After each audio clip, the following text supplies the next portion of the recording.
자, 오늘은 유리함수에 대해서 본격적으로 좀 알아봐 보겠습니다. 그 유리함수라고 하는 거는 우리가 지금까지 공부했던 1차, 2차, 3차 이런 이제 다항함수 이거와 더불어서 분수 형태로 되어 있는 함수. 그러니까 분수함수라는 건 뭐냐면 이 다항함수분의 다항함수 형태예요. 그래서 다항식 분의 다항식이다. 이런 형태를 우리가 분수식이라고도 하고, 그 다음에 특히 이제 이 분수식 중에서 이 밑에 있는 분모에 있는 다항식이 그 상수가 아닐 때, 그러니까 뭐예요? 문자가 들어 있을 때, 그리고 약분이 안 될 때, 끝까지 문자가 남아 있을 때 우리가 이걸 이제 분수식이라고 하고, 이렇게 표현되는 함수를 분수식으로 표현된 함수를 분수함수라고 하는 거죠. 그런데 분수식으로 표현되더라도 밑에가 이 상수가 돼버리면 그건 계수가 그냥 상수인 그런 다항함수로 보면 됩니다. 그렇죠? 그래서 우리가 여기서 주로 다룰 것은 이제 다항함수가 아니라 당연히 이 분수함수죠. 분수함수. 요거 이제 유리함수다 그러면 보통 이제 분수함수를 얘기하는데, 이 단원에서는 특히 이 분수함수를 중점적으로 다루게 됩니다. 되시죠?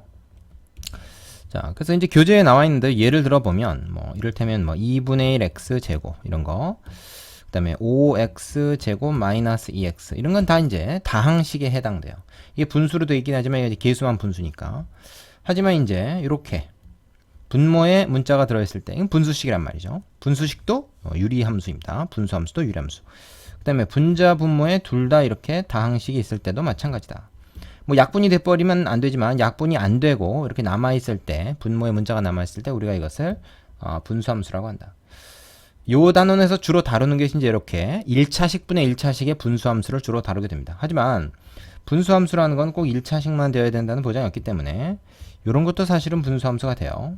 뭐 우리가 요 단원에서 자세히 다루지 않겠습니다. 이런 거는 요 단원에서 주로 보는 건 이제 이런 식이 되는 거죠. 되시죠?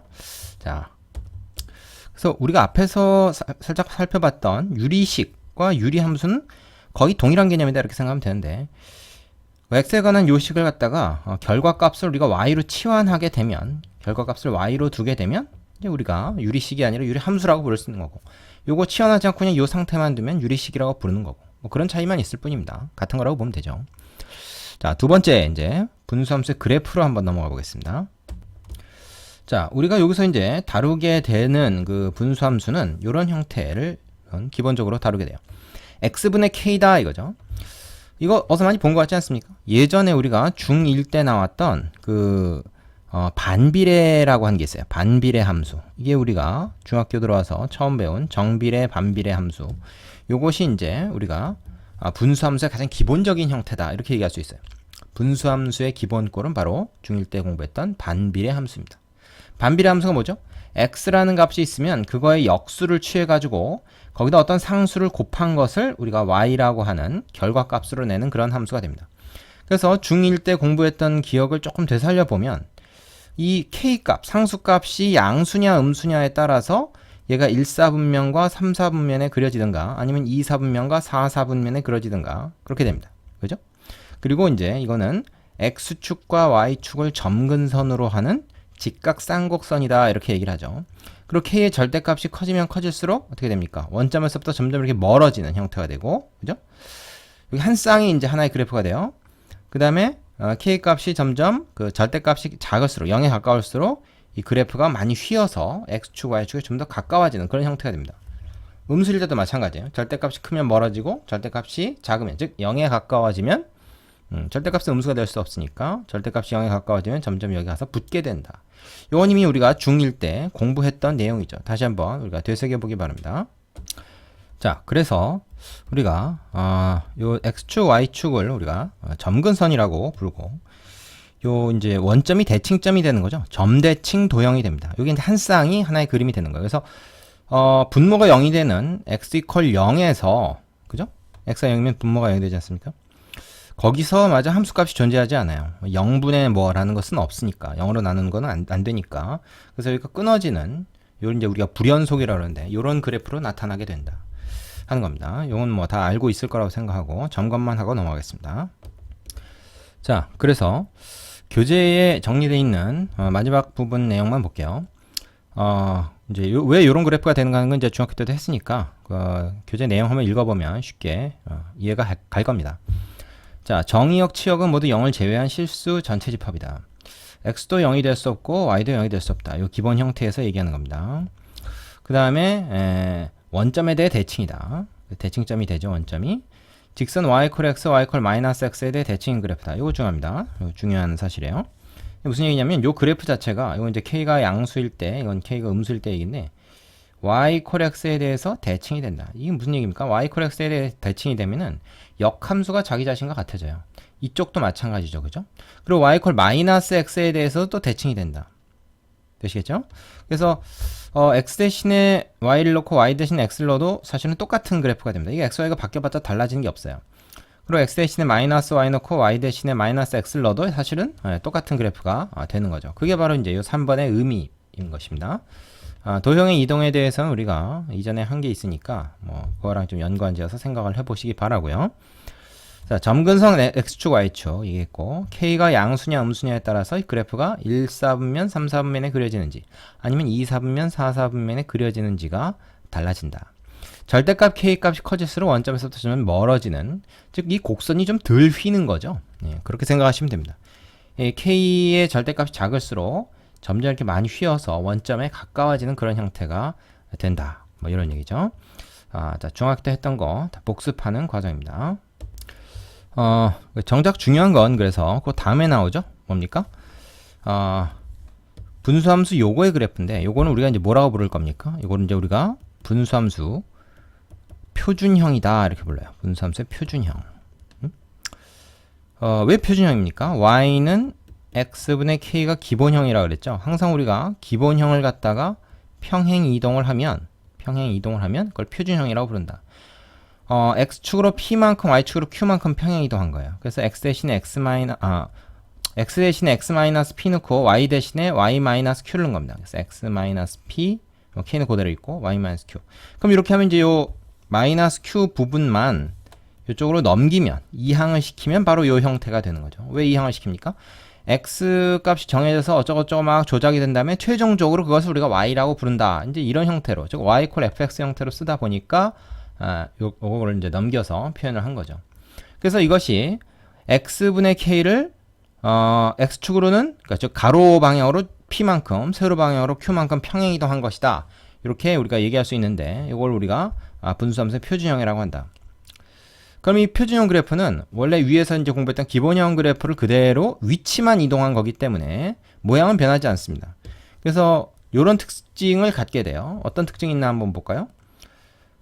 기본형 그래프를 x축 방향으로 p만큼 y축 방향으로 q만큼 평행 이동한 것이다. 자, 여기는 마이너스 붙고 여기는 플러스라는 거 주의하십시오. 그래서 요 마이너스를 떼고 이제 여기를 읽어줘야 되는 거고, 그죠? 그건 뭐 이제 이차함수에서도 우리가 많이 해봤었죠. 어떤 의미인가 하는 것을.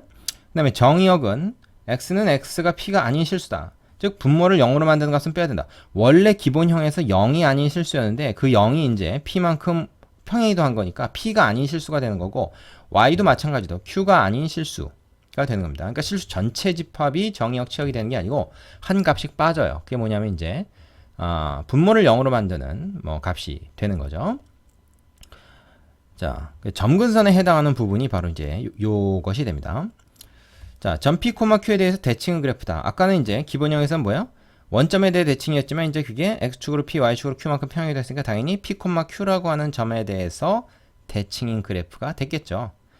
자, 평행 이동을 했다는 것은 대칭축도 그대로 다 옮겨간 겁니다. 그죠? 위치가 옮겨간 거. 그래서 점근선은 두 직선 x 이퀄 p와 y 이퀄 q가 된다. 자, 여기까지 이해되십니까? 그래서 우리가 이제 그 분수함수의 그래프는 요 표준형으로 만들어지거나 표준형으로 주어져야 우리가 그릴 수가 있어요. 예? 자, 그럼 표준형으로 주어지지 않으면 어떻게 하냐? 그건 우리가 표준형으로 만들어야 됩니다. 그게 이제 그 다음에 나오는 4번 내용인데, 바로 일반형이라고 하는 것이죠. 일반형. 뭡니까?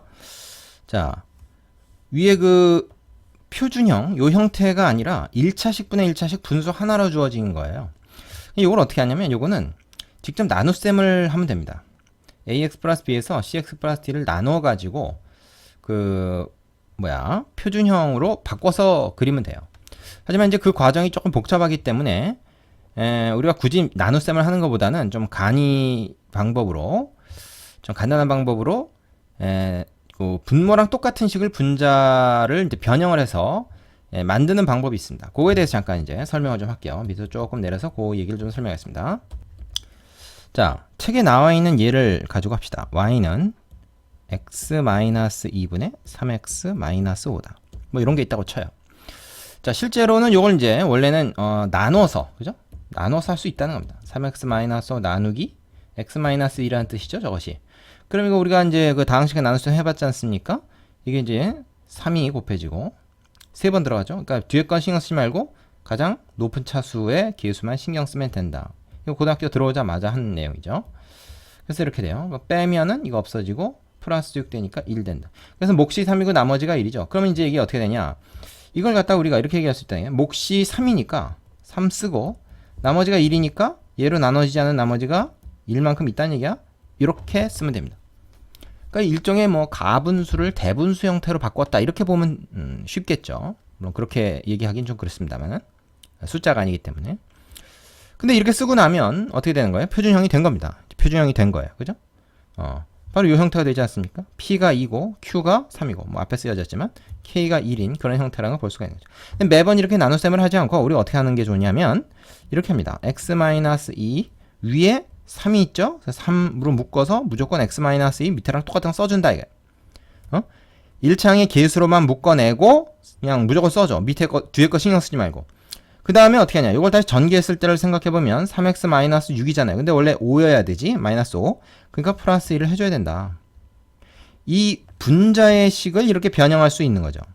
변형하고 난 다음에 어떻게 합니까? 요렇게 한번 하트 모양으로 이렇게 하면 얘는 3이 되고 얘는 x-2분의 1이 되고 이렇게. 자, 결과는 어때요? 똑같죠?